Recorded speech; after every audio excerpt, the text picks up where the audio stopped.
El Señor esté con ustedes. Y con tu espíritu. Lectura del Santo Evangelio según San Mateo. Gloria a ti, Señor.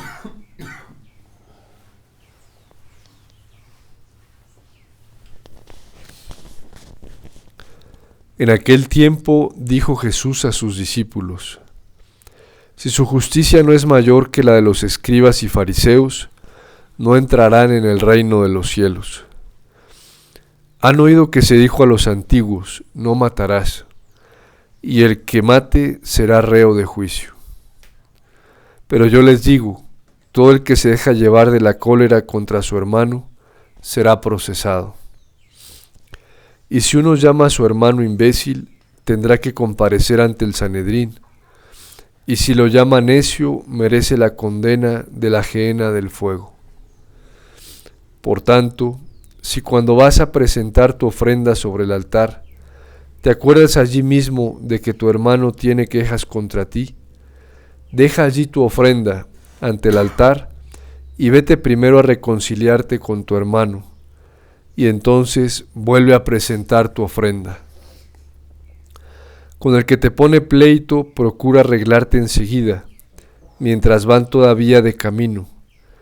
No sea que te entregue al juez y el juez al guardia, y te metan en la cárcel. En verdad te digo que no saldrás de allí hasta que hayas pagado el último céntimo.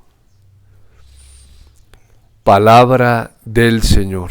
Gloria a ti, Señor Jesús.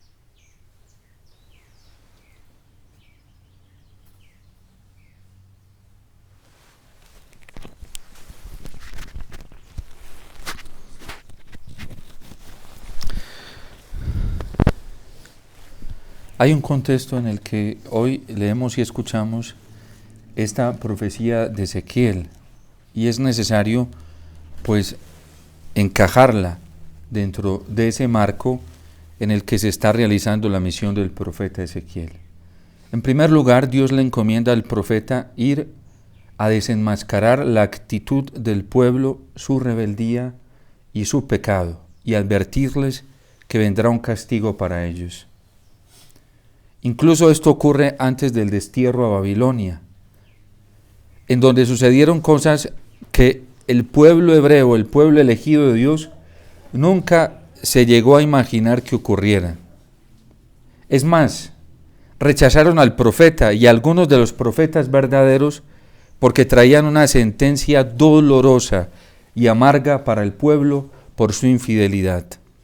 La destrucción de la ciudad y la destrucción del templo, hasta el punto de condenar a los profetas y decir que ellos no venían de parte de Dios, y aceptar a los falsos profetas y a los falsos visionarios y a los falsos sacerdotes, porque también es una profecía encajada dentro de esa realidad, como los verdaderos profetas, los verdaderos visionarios, los verdaderos sacerdotes, los verdaderos pastores. ¿Quiénes eran para ellos en el criterio corrompido que ya tenía la conciencia del pueblo hebreo, de muchos de ellos? ¿Quiénes eran los verdaderos? Los que les hablaban de serenidad, de paz, de tranquilidad, de prosperidad, de éxito. Estos no llamaban a la conversión. Estos le decían al pueblo que podía seguir viviendo tranquilamente, que Dios seguía con ellos y que Dios los seguía asistiendo y que Dios estaba muy feliz de su comportamiento. Y fueron la mayoría quienes se corrompieron. A Ezequiel, y al igual que a todos los profetas, les toca en un contexto bastante difícil, porque prácticamente fueron excluidos del contexto social y religioso del pueblo judío. Fueron excomulgados, y excomulgados en todo el sentido de la palabra. Primero perseguidos, cuestionados, reprochados, y después hasta el punto de darles la muerte. A ese nivel llegó el endurecimiento del pueblo. Los oráculos de Ezequiel comienzan condenando esta actitud reprobable del pueblo hebreo que se ha paganizado. Era un pueblo fiel a Dios. Era un pueblo que había visto las maravillas de Dios. Era un pueblo que había contemplado grandes acontecimientos tanto a nivel personal como en la historia de la comunidad, en la historia del pueblo. Contaban los grandes relatos, iban a las celebraciones del templo, cantaban los salmos, evocando las grandes manifestaciones de Dios, pero ya su corazón se había paganizado. Y era tan alto el nivel de endurecimiento del corazón que incluso a través del profeta Joel dice el Señor que esos corazones ya son de piedra y tienen que llegar a ser corazones de carne. A ese nivel llegó la predicación de los profetas, de decirle a quienes iban a celebrar el culto, a quienes lo confesionaban, a quienes lo promovían, que su corazón estaba como una piedra. Ezequiel llega precisamente de una manera mucho más detallada a denunciar la actitud falsa. Habla, por ejemplo, tiene unos oráculos a los falsos pastores, que solamente viven para ellos mismos y se aprovechan del pueblo y de las ovejas para beneficiarse en ellos. Habla de los falsos visionarios, de los falsos profetas, habla de los líderes del pueblo que están llevando a la gente a la perdición.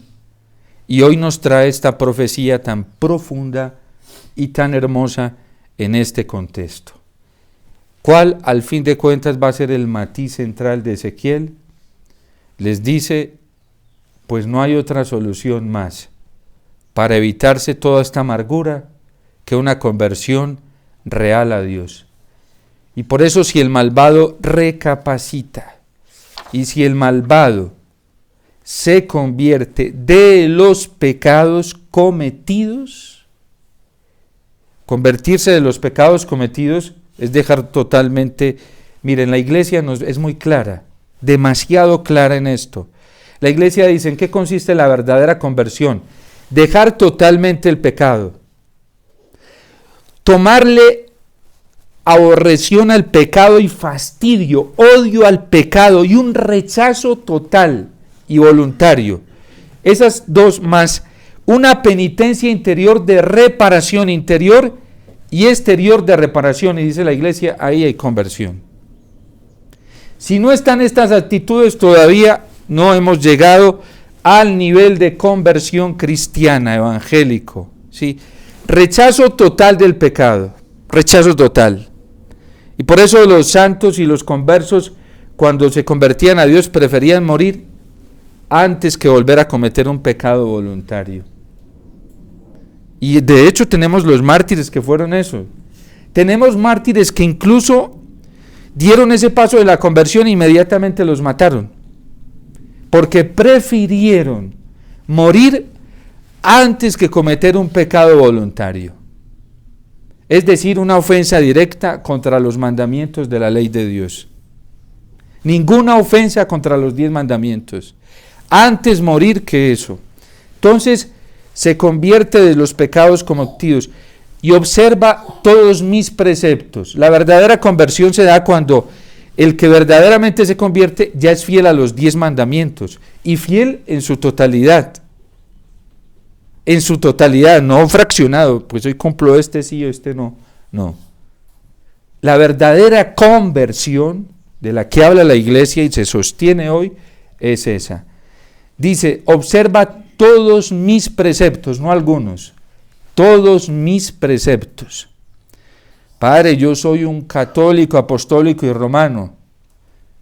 Y la gente, incluso ya el sacramento de la confesión, la gente lo está maltratando y lo está atropellando. Hay gente que viene y uno les pregunta, padre, ya, y vas a misa los domingos. Ah, padre, no, yo algunos domingos, eso es un pecado mortal, grave, para un católico. Es un pecado grave dejar de ir a misa los domingos. Eso no es opcional, ¿sí? Porque nos toca santificar el día santo que es del Señor, no es nuestro.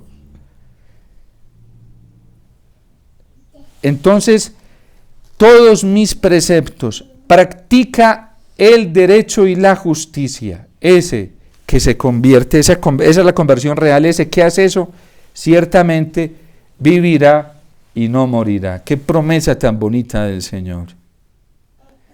Pero es que seamos cristianos de verdad, no de mentiras, ¿sí? Católicos en serio, no jugando con el Señor, porque eso nos ponemos a jugar y eso trae consecuencias más terribles para nuestra alma. Una acción salvífica del Señor puede traer consecuencias muy beneficiosas para nosotros o puede traer consecuencias terribles para nuestra alma. Porque a veces a los sacerdotes nos toca como jueces en la confesión y no jueces como algunos lo interpretan, jueces de la misericordia, porque es un acto de misericordia, porque a veces nos toca retener absoluciones por no acarrearle faltas más graves a esa alma, por pura misericordia. Porque si soltamos una absolución en un alma que no está dispuesta a cambiar y a enmendar el pecado, ¿saben qué? Arrojamos sobre ella un nivel más alto de culpa para el día del juicio. Entonces lo que estamos es haciéndole un mal más grande. Darle, por ejemplo, la Eucaristía a quienes abiertamente promueven el aborto. Eso es porque dice San Pablo que si no comemos dignamente el cuerpo y la sangre del Señor, nos comemos nuestra propia condenación, ¿sí? Y por eso se lo advierte a la comunidad. Por eso Santo Tomás de Aquino y la doctrina de la Iglesia lo tiene establecido hoy, que este manjar, este alimento genera dos efectos en el alma, unos para la vida y otros para la muerte. Y hoy lo trae Ezequiel. Dice, si el inocente se aparta de su buena conducta y comete maldades como las acciones detestables del malvado, ¿acaso podrá vivir? Dice, no se tendrán en cuenta sus obras justas. Padre, pero yo me la pasé predicando, yo ayudé a mucha gente, yo di limosnas, saqué a mucha gente de la pobreza, mucha gente se convirtió al Señor por mí, pero comete maldades, no se le va a tener. Y hoy esa doctrina sigue vigente en la Iglesia, incluso mucho más radical, como lo vamos a ver en el Evangelio. Jesús lo que hace es venir a radicalizar muchísimo más la exigencia del Antiguo Testamento desde el amor. Desde el amor. Si alguien cambia de la bondad a la maldad, dice la carta a los Hebreos, pobrecito. Porque sí que le va a ir más mal para salir de eso, si es que logra salir. Por eso es tan delicado hoy que en la Iglesia católica la gente se esté paganizando. Es muy grave. Padre, pero mire todas las obras que no se tendrán en cuenta.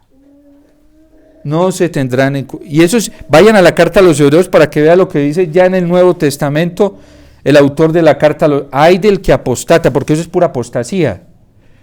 Alguien que iba por el camino del bien y se tuerce, así haya hecho las mejores obras del mundo, no se le tendrá en cuenta.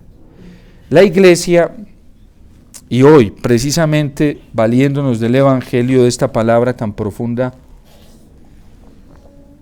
la Iglesia nos va a sostener esta doctrina exigente del Señor cuando dice en el Evangelio, les aseguro, dice el Señor, que si su justicia no es mayor que la de los escribas y los fariseos, no entrarán en el reino de los cielos. Mire la promoción con la que empieza el Señor una predicación comunitaria. No, el Señor no predica así, el Señor no habla así. Con una sentencia. Les aseguro, esa es la promoción que es el Señor, así habla el Señor. Padre, no, lo positivo, sí, como el Señor, Padre, sí, sin ese tipo de sentencias, para que sea evangélico y virtuoso el amor, la misericordia, sí. Pues les aseguro que si su justicia no es mayor que la de los escribas, y está hablando de autoridades religiosas que practican, no es mayor que la de los escribas y los fariseos, no entrarán en el reino de los cielos. Bueno, no lo digo yo, lo dice el Señor, ¿sí? Lo dice Jesús y lo sostiene la iglesia hoy. Y dice el Señor frente al mandamiento, quinto mandamiento, no matarás. La iglesia siempre, por ejemplo de nuestro Señor, y ya desde el Antiguo Testamento, siguiendo el ejemplo del Antiguo Testamento, la iglesia siempre ha defendido la dignidad de la persona humana desde la misma vida, desde el mismo momento de la concepción. Desde el momento de la concepción. Por eso la concepción hoy desde la iglesia, desde la virtud cristiana, está cobijada por la virtud de la castidad. Porque hay que proteger la dignidad humana desde el momento de la concepción. Miren qué delicado es cuando un par de esposos se unen en acto conyugal por hedonismo, por egoísmo, por placer y no según la voluntad de Dios. ¿Cómo se realizará esa concepción? Ya no desde el plan de Dios, sino por accidente. ¿A qué ibas tú con tu mujer? Quería tener un rato de placer, quería sentirme bien. Ay, padre, y resultó en embarazo. Ese hijo ya no fue ordenado dentro del plan amoroso de Dios. La castidad conyugal para los esposos es muy fuerte, como la pide la iglesia. ¿Saben qué pide la iglesia? Porque la iglesia nunca se va a saltar una coma y una tilde de la ley y los profetas. ¿Qué dice la Sagrada Escritura? Sara y Tobit, ¿qué hizo Tobit antes de unirse a Sara? Tenía muchas ganas de estar con ella, pero ¿qué hizo? Se arrodilló a orar con ella, a pedirle al Señor, a suplicarle al Señor. No fue una relación fruto, que es que quiero sentirme bien, yo quiero sentir placer. Miren, hoy hay esposas que han convertido a sus esposos en unos monstruos de lujuria al nivel más alto. Y los están convirtiendo en psicópatas sexuales. Yo me acuerdo mucho, le escuchaba a un padre que es canonista y decía, yo creía que yo era claro, ¿sí? Y es un padre muy claro, a mí me asombra porque él tiene mucha claridad a la hora de exponer su... Yo creí que era claro, pero me toca ser más claro, ¿sí? Al Señor le está tocando ser más claro ahora. Y por eso tenemos una sociedad depravada, políticas que ya tienden a aprobar la pedofilia. En Europa está pasando eso y ya hay lugares donde se ha aprobado. ¿Por qué? Porque la gente no quiere vivir la dignidad de la persona humana desde el parámetro de Dios. Entonces, luego seguido a eso viene el aborto. Padre, es que ¿cómo así? Yo quiero realizarme como persona y estar como esposa, pero tengo un peligro que cada que esté con ella, de pronto puede quedar en embarazo. Esos católicos deberían ir a repasar nuevamente, si es que lo han hecho alguna vez. Si no lo han hecho, ir a conocer cuáles son los mandatos del Señor y el derecho del Señor en su palabra. ¿Cuál es la interpretación de la iglesia frente a esto? Yo siempre digo, por eso digo que para mí, sí, puede que para los esposos no, pero para mí es mucho más fácil, ¿sí?, vivir el celibato sacerdotal y la castidad consagrada que para los esposos vivir la castidad conyugal, que deben vivir la castidad conyugal si quieren entrar al reino de los cielos. Pues el que no quiera entrar al reino de los cielos, pues no tiene ningún problema, que la viva como quiera, ¿sí? Eso es libertad de él. Pero para poder entrar al reino de los cielos, es decir, la salvación, hay que vivir lo que dice Ezequiel, bajo estos parámetros del Señor. A la gente ya no le gusta, la gente se siente atropellada por la verdad, lastimada por la verdad y le tiene miedo a la verdad. ¿Por qué? Porque el nivel de endurecimiento de conciencia y de corazón está hoy a un nivel muy alto, demasiado alto. El problema no es de Dios ni de su palabra. El problema es de cada corazón. De hecho, Ezequiel dice que este capítulo 18 empieza con un versículo que repite la gente. Dice, ¿por qué nuestros padres comieron agraces? Los agraces era una fruta que producía caries en los dientes. Y a la gente se le podría los dientes. Dice, nuestros padres comieron los agraces y nosotros estamos viviendo la dentera. Para decir que quienes habían pecado eran sus padres y que a ellos les estaba tocando vivir el castigo. Y dice Ezequiel, no señor, no es así. Cada uno está pagando por su pecado personal. Por eso si en Colombia hoy tenemos despenalizado el aborto hasta el 6º mes, ¿es culpa de quién? De los políticos, ¿no? De cada uno de nosotros. Es culpa nuestra, de sacerdotes que hemos callado la verdad, que hemos sido perros mudos y vamos a tener que dar cuentas de eso ante nuestro Señor, de pastores que ya no denuncian, ya no hablan, por lo menos Ezequiel hablaba, ¿sí? Y el Señor habló, ¿sí? Y los santos han hablado, gracias a Dios, no se quedaron callados, ¿sí? La iglesia ha hablado y no se ha quedado muda, pero hay pastores mudos, netamente mudos. Y tenemos que suplicar por ellos y decirle al Señor que no les tenga en cuenta ese pecado, porque pobres de nosotros los sacerdotes, nos van a pedir cuentas de lo que nos confiaron. El juicio para los sacerdotes no va a ser de 2, 3 talentos. A los sacerdotes nos van a pedir cuentas de los 10 talentos que nos confiaron. Y hay de aquellos sacerdotes mudos que por miedo no hablan. Hoy en las redes sociales hay más de un sacerdote que no se atreve a denunciar el aborto como un delito, como un atentado contra la dignidad humana, que no habla en contra del matrimonio igualitario, como un atentado en contra de la dignidad humana, porque les da miedo.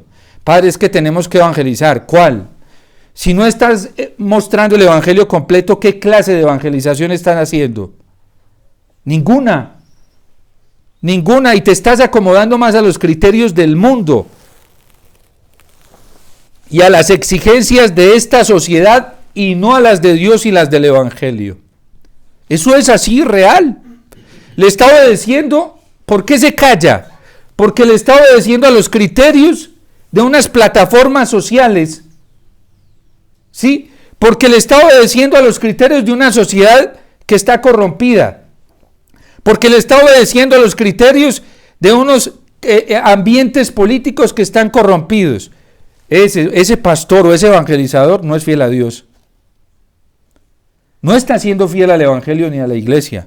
Está siendo fiel, sí, a otros parámetros, valiéndose de la virtud de la prudencia, que no es virtud, será una prudencia mundana, ¿sí? Que también la hay, ¿sí? Pero de cristiana no tiene nada de esa prudencia. Deberían ir a repasar el magisterio de la iglesia, la tradición viva de la iglesia, la palabra de Dios. Miren, Jesús hoy dice, ¿ustedes creen que solamente comete pecado el que apruebe el aborto o el que cometa el aborto? ¿Ustedes creen que solamente comete pecado contra el 5º mandamiento el homicida? ¿Ustedes creen que solamente comete pecado contra el 5º mandamiento el que se suicida? ¿Ustedes creen que solamente comete pecado contra el 5º mandamiento el que se aplica la eutanasia, o el que está a favor de ella, o el que la promueve? Porque estos pecados, estos delitos implican directa o indirectamente, por ejemplo, el aborto. ¿Sí? Tanto el que se lo practica como el que colabora para que se realice, como el que tolera y está a favor o promueve o aprueba una ley a favor del aborto, está cometiendo un pecado contra el aborto, contra el 5º mandamiento. Esto contra la vida directamente, pero Cristo hoy dice, ¿creen que solamente están faltando con eso? Pues les voy a decir, ¿qué es eso? Es eso y mucho más, porque todo el que odie a su hermano en su corazón, también lo está asesinando ya. Todo el que mande a su hermano para el infierno ya y lo declare que no tiene acceso a la misericordia y al amor de Dios en este mundo, también lo está condenando y lo está matando. Miren, hay juicios tan severos y por prejuicios, que eso es lo grave. Miren, lo dañino hoy es el prejuicio. El prejuicio mata la dignidad de cualquier persona. Hay gente que elabora juicios negativos contra los demás solamente por impresión, no porque le coste algo. Y es capaz de tratar a alguien instrumento del demonio, ¿sí? Sin versiones objetivas. Eso es una falta contra el 8º mandamiento, y aquí Cristo la pone contra el 5º mandamiento. Llegar a despreciar, miren, nosotros, los cristianos, ni siquiera a un satánico lo podemos despreciar como persona. Y mucho menos mandarlo para el infierno. Eso no se puede. Es un atentado contra el 5º mandamiento. Porque a pesar de que tenga las prácticas más horribles, es un hijo de Dios. Con el error, ni siquiera aceptar una coma en esa persona. Por ejemplo, nuestro presidente Gustavo Petro, abortista también, promotor de la ideología de género, de toda esta línea social aberrante. Eso no se acepta, para nada. Se aborrece, se rechaza y no se puede tolerar, para nada. Pero hay de aquellos católicos que promueven el odio contra el presidente. Es eso lo que está diciendo el Señor. A la persona no. Y Él es el que está promoviendo esto y le tendrá que dar cuentas a Dios. A mí me admiró mucho en elecciones. Una señora aquí mandó a celebrar 30 Eucaristías por la salvación y la conversión de Gustavo Petro. Mientras otros católicos, ¿a qué se dedicaron? A condenarlo. Esta señora cumplió el Evangelio, hacía la cabalidad de la virtud. Otros, miren, por eso la Iglesia condena esto y lo llama el pecado de escándalo. Esto es muy grave hoy porque hay católicos metidos en esto. Miren lo que hicieron en elecciones presidenciales los católicos, votar por Petro y por Rodolfo Hernández. Les gustó las propuestas abortivas de ellos. Y la gente dice que es que uno es muy duro. ¿Duro? El Señor entonces, que aquí la está poniendo a un nivel más elevado. Miren, es increíble el grado de ceguera. Yo no sé qué hay en esos corazones. Yo no sé qué es lo que hay. Pero parece que amor del Señor no hay. Rodolfo Hernández promoviendo el aborto en las 3 estancias. Y a los católicos, no, padre, ya deje de repetir. Vea, puedo quedarme repitiendo esto hasta la muerte y no se alcanza a reparar el daño tan grave que los muchos católicos le hicieron al país y a las almas. Es un pecado de escándalo. Porque ¿en qué consiste el escándalo? En hacer cometer errores a los demás a través de la opinión o de la autoridad civil o religiosa. Y eso pasaba con los fariseos y los escribas. Y vayan, repasen el 5º mandamiento en el catecismo para que vean la Iglesia cómo es de delicada con esto. Si una persona dijo, no, padre, eso está bien, con tal de que no se nos meta, con solo decirlo y aceptarlo aquí, ya se hizo cómplice. Y ya se dejó llevar del error. Con solo, no importa, yo lo hago en privado, ¿sí? Con tal de que no se nos meta el marxismo, matemos a los niños, que los maten hasta en las 3 causales en las que hoy están aprobadas, no importa. Y si se lo aconsejaste a otro, más grave todavía, porque te valiste de ese consejo para hacer cometer un error grave a otra persona. Que así estemos en Colombia, un país que se denomina, todavía se sigue denominando lastimosamente católico. ¿Católico? ¿Católico? ¿Qué cristiano? Tenemos que volver a repasar los decretos y mandatos del Señor a ver si sí somos tan cristianos o no. Y mire, y hay gente que así, con una ira colérica, colérica y envenenada cuando les dicen estas cosas. Así literalmente. Y dicen que eso es falta de misericordia. Pero se encolerizan porque les dicen la verdad. Al punto de la condena, esto mismo del Evangelio, ¿sí?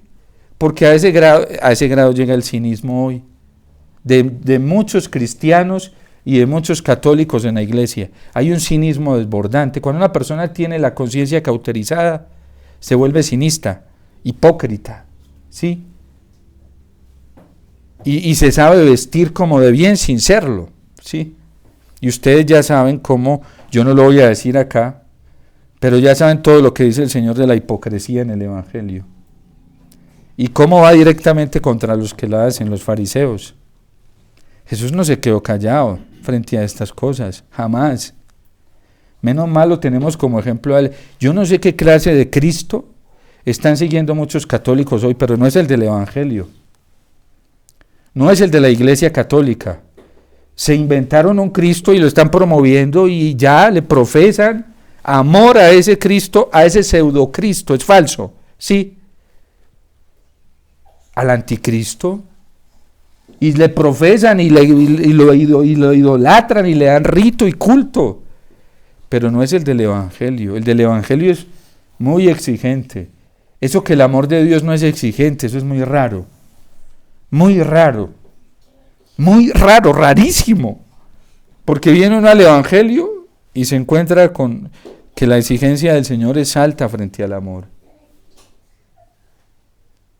Esto está metido en todos los ambientes. Entonces, fíjense lo que dice la iglesia, hablando del quinto mandamiento, frente al escándalo. Yo quiero leérselos, pero ustedes ya lo profundizan. Esto para los católicos, sí. Para los católicos, lo hago de una vez la aclaración. Para el que es católico, sí. Porque al que no es católico esto no le va a entrar, sí. Entonces, dice, la iglesia siempre va por el respeto del respeto de la vida humana y el respeto de la dignidad de las personas. Y aquí dice la iglesia, el respeto del alma del prójimo, y nos advierte frente al escándalo. Miren, esos consejos del mal menor no le hicieron daño físico, un daño más grave, que fue un daño moral al alma de las personas. Fue un daño moral. Y Cristo está hablando precisamente, cuidado con el daño moral, cuidado, porque puedes matar a una persona con esto. Dice, el respeto de la numeral 2284, para que hago la aclaración, los católicos, esto es para los católicos, ¿sí? Para que los católicos vayamos y nos miremos frente a esto, que es el magisterio infalible de la iglesia. Esto no tiene error. Es la auténtica interpretación aprobada por el Señor, la tradición de más de 2000 años de la iglesia, el magisterio auténtico de más de 2000 años y la palabra de Dios hoy, como iluminación para nosotros. El escándalo es la actitud o el comportamiento que induce a otro a hacer el mal. Padre, es que el mal menor. Y si se lo aconsejamos a alguien, hay que reparar. Y hay que reparar en el mismo nivel en que lo hicimos. Si lo hice con 5 personas, con 5 debo ir a reparar. Si lo hice con 10, con 10. Si fueron más, con más, públicamente. Porque lo que dice el Evangelio, no te acerques a poner tu ofrenda en el altar hasta que no te pongas en paz con tu hermano. Si tienes una deuda con él, y hoy hay muchos católicos que tienen deuda con hermanos débiles que por ignorancia, por miedo o por la presión social se dejaron llevar por esto. Tienen deuda y no te acerques a presentar tu ofrenda en el altar hasta que no te pongas en paz con tu hermano. Porque son deudas que nosotros tenemos que enmendar. El que escandaliza se convierte en tentador de su prójimo. Vuelvo y digo esto para católicos, ¿sí? Esto es del catecismo de la Iglesia Católica. Y vuelvo y repito, aquí está la interpretación correcta del quinto mandamiento, aquí está toda la tradición viva de la Iglesia de más de 2000 años, no es lo que dice un sacerdote, un obispo, lo que dice el padre Omar, no. Es lo que la iglesia ha vivido y testimoniado. Atenta contra la virtud y el derecho. Puede ocasionar a su hermano la muerte espiritual. ¿De quién está hablando? De todo el que induce a otro a hacer el mal en cualquier nivel.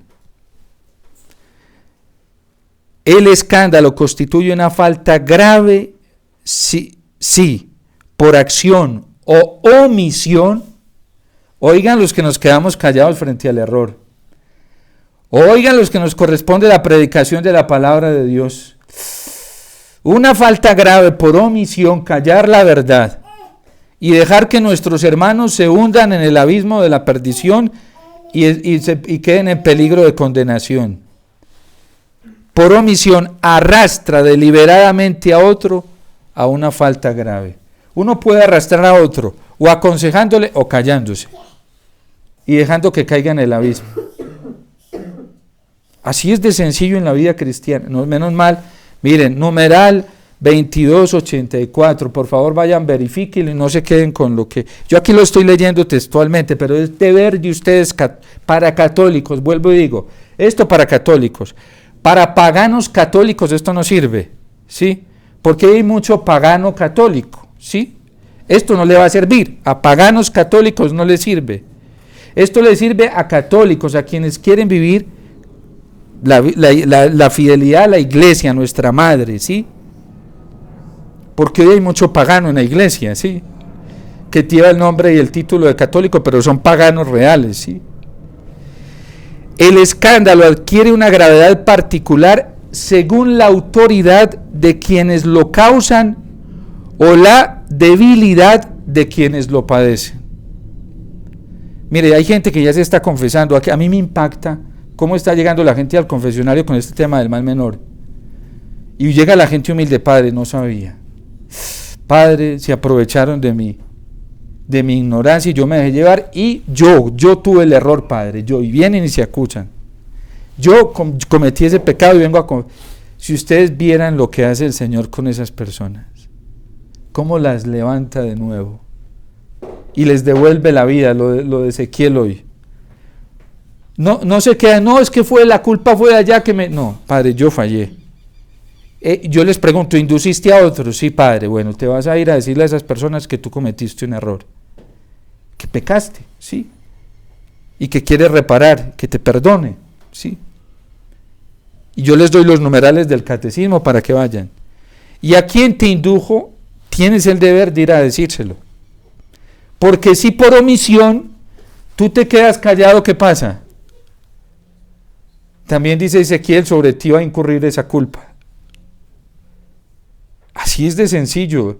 El respeto de la dignidad de la persona humana, la procuración de la vida. No es que me quedo callado, padre, es que yo soy muy prudente.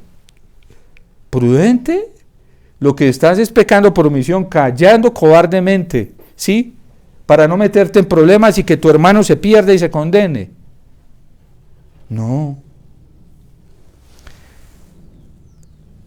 Dice, el escándalo adquiere una gravedad particular según la autoridad de quienes lo causan o la debilidad de quienes lo padecen. Inspiró a nuestro Señor esta maldición. Oiga, lo trae de boca de nuestro Señor. Y aquellos que apelando a la misericordia, al amor, a la compasión, quieren hacer ver a Jesús diferente, ¿sí? Quítese en esos falsos conceptos de nuestro Señor, que esos le hacen mucho daño al alma. Erradíquenlos rápidamente. Porque eso no es de Dios, eso es del demonio. Falsos conceptos de Jesús, falsos conceptos de su amor, falsos conceptos de su misericordia. Miren, inspiró a nuestro Señor esta maldición.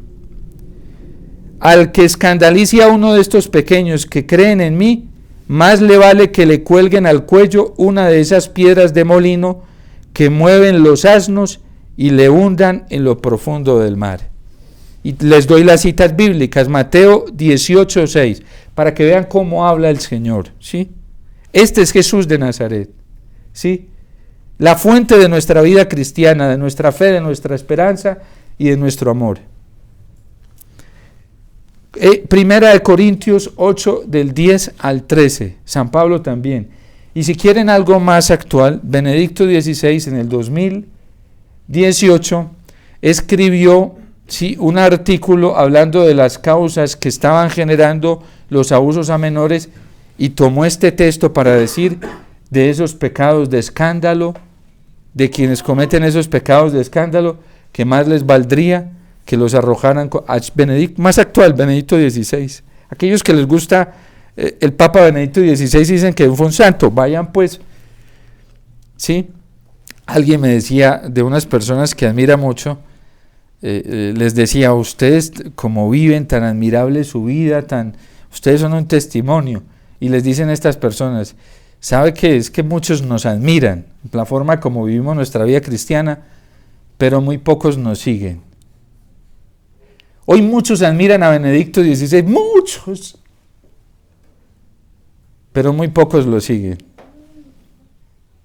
¿Quién instrumentaliza hoy al Papa Benedicto XVI? Hay por montones, sacerdotes, predicadores, lo instrumentalizan. Pero Benedicto XVI fue muy claro y franco con esto. Algunos que les gusta presentarlo ahí como si, yo no sé, también una pseudo imagen y figura del Papa Benedicto XVI. Yo llevo 17 años, más de 17 años estudiándolo. No estoy diciendo leyéndolo. Hay documentos y catequesis que yo me las he podido leer hasta 8 o 9 veces para formar mi vida interior, no para defenderme de nadie, no, mi vida interior. Porque me pareció un hombre coherente entre lo que hacía, lo que decía y sentía. Entonces, el escándalo es grave cuando es causado por quienes, por naturaleza o por función, están obligados a enseñar y a educar a otros. Y eso a mí que me dicen que me calle, ¿sí? O algunos dicen que es que el Padre Omar es demasiado, el Padre Omar no tiene misericordia. Les estoy ofreciendo, no mi salvación, les estoy diciendo, conviértanse rápido, que el Señor los perdona y los ama. Y la gente se siente ofendida por eso. ¿Sí? Yo no hablo mal de los sacerdotes, hablo mal del comportamiento en la vida sacerdotal y hay muchos sacerdotes que se están dejando arrastrar. ¿Y qué les estoy diciendo? Padre, nos tenemos que convertir rápido. Eso es un acto de misericordia. Yo no puedo callarme porque si no, me van a pedir cuentas el día del juicio. ¿Sí? Y es el Señor quien me está mandando a hablar. Así a algunos no les guste. ¿Yo qué puedo hacer? ¿Yo qué puedo hacer en mi tarea? Sí, para eso Dios no me dio un ministerio sacerdotal para que yo me viera bonito, ¿sí? No. ¿Yo qué puedo hacer? Sí. Así me amenacen con suspensiones, ¿yo qué puedo hacer? Hablar de la verdad. Al fin de cuentas yo no soy indispensable en esta tierra, ni en la iglesia, ni en el mundo, sí. Si yo desaparezco ahorita, pues Dios salvará su iglesia, sí. Y vendrán gente buena, muy buena, y mejor. Uno no es, imagínense, creerse uno indispensable. Hoy cuando hay predicadores que condicionan la conversión de la gente a su predicación, ¿ustedes creen que eso es de Dios? Que condiciona la conversión de una persona a estar en un grupo, ¿ustedes creen que eso es de Dios? La conversión de la persona está condicionada al cumplimiento de la palabra de Dios, a la vivencia de los sacramentos en la iglesia. Eso sí está condicionada, la conversión y la salvación de una persona. La perseverancia de una persona está condicionada a la fidelidad a los mandamientos de Dios, a la fidelidad a su palabra, a la fidelidad a la doctrina de la iglesia, a la moral de la iglesia. La perseverancia de una persona en la vida cristiana está condicionada al contacto con Jesús, Eucaristía. A eso sí está condicionada. Está condicionada, también nos dijo el concilio, al contacto y la relación real, verdadera, con la Virgen María, no a devociones falsas, como dice San Luis María Griñón de Montfort. Pero aquí uno tenga que ir detrás de una persona, no, jamás. El Señor nunca nos condicionó la conversión, ni la salvación, ni la perseverancia a ir detrás de personas, ¿sí? O a tener como absoluto los criterios de una persona, no. Yo le doy gracias a Dios que en un tiempo como estos el Señor lo va desintoxicando a uno también de tantos criterios que uno creía que eran buenos y se da cuenta que no son buenos. Y qué bueno que el Señor lo vaya liberando a uno rápidamente de todo eso, para quedarse uno con el Señor. Eso da paz, eso da alegría y da mucha libertad. qué frustración para uno como cristiano tener que quedarse condicionado a lo que una persona le pueda decir. ¿Sí? Qué tristeza. Menos mal la iglesia se sabe un medio, un instrumento y no un fin. La iglesia nunca se ha presentado como fin, nunca. Porque la iglesia sabe que el único fin es el Señor. La iglesia donde nos manda, donde Jesús. ¿Y por qué tanta gente falla hoy por esto? Del escándalo, por ignorancia, por seguir personas, por idolatrar instituciones. Miren, los hijos y las hijas del fiel, esta obra es una obra hermosa, pero esta obra no es un absoluto. El Ave María es un medio para llegar a Dios. Absolutizarla es el error más fatal, más fatal. Y podríamos caer en una falta de idolatría. Yo amo esta obra con todo mi corazón y aquí he recibido los regalos más grandes del Señor. Pero yo sé que no es absoluta. El día de mañana Dios me llama y tendré que partir con mucha libertad y alegría a su presencia porque yo soy de Él. ¿Sí? Entonces nosotros no podemos absolutizar. Es que la iglesia no funciona así. Absolutizar instituciones. Y hay criterios de las personas que tienen fijaciones. Y si no se convierten rápidamente al Señor, se van a hacer mucho daño y lo van a hacer a las almas. Entonces, por eso nosotros tenemos que ver lo que dice hoy Ezequiel, en qué consiste la conversión, en la observancia de los mandamientos del Señor. ¿Sí? Y no nos asustemos porque mucha gente no esté siguiendo eso, ¿no? A mí antes eso me da consuelo, me da mucho consuelo, ¿sí? Porque hoy no son las masas lo que determinan que alguien está siendo fiel al Señor, no es lo notorio, ¿sí? Lo que produce espectáculo, no. Es la fidelidad a sus mandamientos.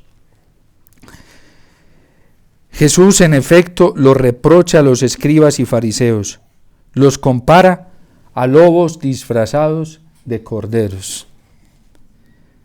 El escándalo puede ser provocado por la ley o por las instituciones, por la moda o por la opinión. Ahorita con esto de la elección del aborto como mal menor, fue provocado por instituciones, por leyes políticas, fue provocado por la opinión pública y fue un mal grave, gravísimo, muy grave, que le hizo un daño terrible a Colombia y le hizo un daño espiritual terrible a las pobres almas que se pusieron a seguir esos consejos. A uno le enseñan en moral un principio y es la causa de doble efecto entre dos males, un mal físico y un mal moral. Y en ese principio de moral, por lo menos los que siguen el principio de la iglesia, nunca se escoge el mal moral, nunca. El mal menor es el físico. A mí me dicen, Padre Omar, cállese y deje de hablar la verdad, o lo matamos. ¿Yo qué tengo que preferir? Que me maten la muerte física, el mal físico, ese es un mal menor para mí. Para mí un bien mayor es la fidelidad a la verdad, ¿sí? A mí me dicen, Padre Omar, calle la verdad o lo suspendemos, le quitamos el ejercicio del ministerio sacerdotal. ¿Yo qué tengo que preferir? Que me quiten el ejercicio del ministerio. Prefiero el bien moral, ¿sí? No el mal moral. Aquí está diciendo que los que por omisión callan cometen una falta grave, ¿sí? Lo está diciendo el catecismo. Entonces, ¿yo qué debo preferir? Yo debo preferir el mal físico, ¿sí? ¿Cuál es el mal físico? Que me priven y eso lo pueden hacer, y yo obedeceré, yo no me voy a rebelar, ¿sí?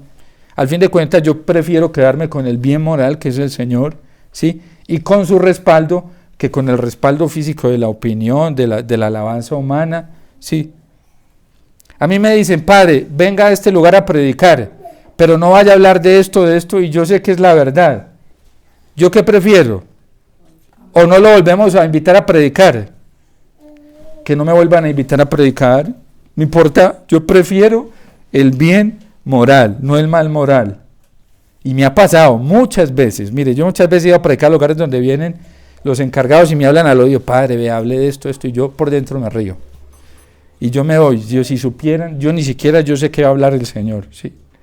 Pero eso es como si lo estuvieran diciendo a Jesús, vea, hable de esto, ¿sí? No es así. No es así. La causa de doble efecto que la iglesia aplica, ¿sí? porque eso sí lo aplica la Iglesia, y por eso tolera la muerte de los mártires. La Iglesia toleró la muerte, el asesinato de los mártires con tal, ¿sí?, de que no faltaran, no cometieran un mal moral, ¿sí? ¿Qué hicieron con los santos en la época de Diocleciano? Solamente es un puñadito de incienso para darle culto al emperador. Nadie lo va a ver, venga acá lo escondido que nadie lo ve. Solamente es un puñadito de incienso. Usted perder los bienes, la vida por eso. La Iglesia, ¿qué le dijo? No, tolere la muerte física, tolérela.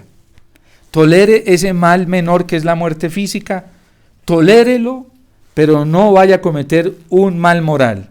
Ni siquiera pequeñito como echar un puñadito de incienso al que significaba darle culto al emperador, ¿sí? No lo haga. La Iglesia siempre nos ha enseñado eso, ¿sí? A Eleazar, ¿qué le dijeron? Venga, vea, vamos allí en el escondido, usted come el alimento que puede comer que le permite la ley, ¿sí? Y nosotros que queremos conservar su vida aquí solitos sabemos que usted no comió carne de cerdo, ¿sí? Pero usted le dice a la gente que comió carne de cerdo, pero no coma. Y dice, no, eso es un pecado de escándalo.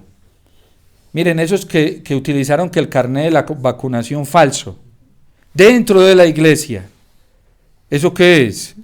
Mentiras. Una mentira jurídica y moral también, ¿sí? Así de sencillo, ¿sí? Eleazar no quiso, dijo, ¿qué?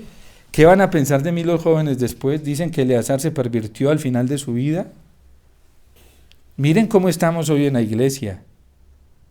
Hubo gente en la Iglesia que comenzó a sacar carnets falsos de vacunación, católicos. Super católicos, super paganos católicos, sí. No, uno tiene que ser coherente, uno puede ser hipócrita. Uno tiene que ser coherente, es pura hipocresía con la fe y con el Señor. Y eso no está bien, aquí lo trae la Iglesia. Y si quieren profundizar más, vayan al 8º mandamiento en el Catecismo de la Iglesia Católica para que vean. La Iglesia, ¿qué nos dijo? La vacunación no es una obligación moral. Listo, ya eso es libertad de cada uno si lo hace o no lo hace. ¿Sí? Yo en responsabilidad con mi salud física no lo hice porque no me daban las garantías científicas suficientes, entonces yo no lo hice. Yo no voy a poner en riesgo la salud, ¿sí? Yo no voy a ser imprudente, temerario, ¿sí? Hasta que a mí no me den una certeza científica que me la deben dar, que me ofrece un cuidado paliativo, yo no tengo por qué tomar ese tratamiento, ¿sí? ¿Eso quién me lo enseñó a mí? La Iglesia, en el 5º mandamiento. Porque la salud, yo también tengo que cuidar la salud, ¿sí? Yo qué voy a saber qué cosas me van a meter en el cuerpo, ¿sí? Hasta que a mí no me den una certeza, y además, hasta que yo no tenga una certeza moral tampoco, ¿sí? Lamentablemente la gente, hemos llegado, Dios nos está en estos momentos mostrando a través de las pruebas y las tribulaciones que estamos viviendo, lo mal que hemos vivido en nuestra fe. Y nos está dando una oportunidad, la conversión, no hay otra solución. Volver a Dios con todo el corazón, y entre más rápido lo hagamos, mejor, ¿sí? Nos va mejor. Si nos demoramos, nos va a ir muy mal. Y si no lo hacemos, peor todavía. Dios es misericordioso. ¿Y cuál es el acto de misericordia? El milagro más grande de amor, de compasión, de ternura que está ofreciendo Dios al nivel más alto de su misericordia, decirnos que nos convirtamos. A mí me parece estupendo el Señor, todavía ofreciéndonos esa puerta, pero la gente no quiere, dice, no, padre, yo ya estoy muy bien, ¿sí? Yo soy lo mejor que puede existir en la iglesia, ¿sí? Y aprobando y promoviendo, ¿sí? No solamente tolerando, sino promoviendo cosas muy delicadas. Hace 2 años yo decía en una homilía, cuestionaba a aquellos que tienen vocación de martirio, que dicen que que mártires, ¿sí? Los cuestionaba por cosas dolorosas que he visto con la Eucaristía, dolorosísimas. Y yo dije públicamente que ¿quiénes? Mártires, mártires, eso hay que ponerlo en cuestión, vea, y bien alto, ¿sí? Mártires cuando toleran, promueven, aceptan, ¿sí? Intentan legalizar el abuso de la recepción eucarística con los ultrajes, sacrilegios, profanaciones que se han cometido con la comunión en la mano de gente que se la ha robado y se la lleva, o que se le cae al piso y la pisotean, ¿sí? Por esa promoción de la comunión en la mano. Y yo dije que parecía que estos que toleran y promueven esto parece que no conocen ni la tradición ni el magisterio de la iglesia. Y es verdad, porque si algo ha cuidado la iglesia ha sido la Eucaristía en todas sus estancias. Pero ¿qué está evidenciando esto? Que la forma en que estamos viviendo la fe hoy está muy deteriorada, y el cielo lo está evidenciando. Es que lo advirtió a través de Simeón. Él servirá de escándalo, de caída y de elevación para muchos, ¿sí? Porque pondrá en evidencia, Él está sacando a la luz todo eso, es el Señor. Está sacando a la evidencia las intenciones de muchos corazones y de muchos que se dicen ser católicos, que se dicen ser creyentes, que se dicen ser hombres y mujeres de fe. Las están sacando para que todos las veamos, ¿sí? ¿A través de qué? De la tribulación y de la prueba se están viendo. Y esto se va a seguir viendo. Por eso Dios ya va destapando el tapetico, lo va levantando poco a poco para que veamos todo lo que hay debajo del tapete, ¿sí? Y para que tomemos una decisión rápida, la conversión y la vuelta al Señor. Todos tenemos que convertirnos. Yo el primero. Si creemos otra cosa diferente, estamos muy mal y vamos por muy mal camino. Y no esperemos disfrutar los frutos del amor del Señor, porque va a ser imposible así. Al malvado que se convierta, yo lo perdonaré y no me volveré a acordar de sus culpas ni a tenerlas en cuenta. Pero al inocente, sí, que se vuelva a la maldad, no se le tendrá en cuenta todo lo bueno que hizo. Dios te salve María, llena eres de gracia, el Señor es contigo, bendita tú eres entre todas las mujeres, y bendito es el fruto de tu vientre, Jesús.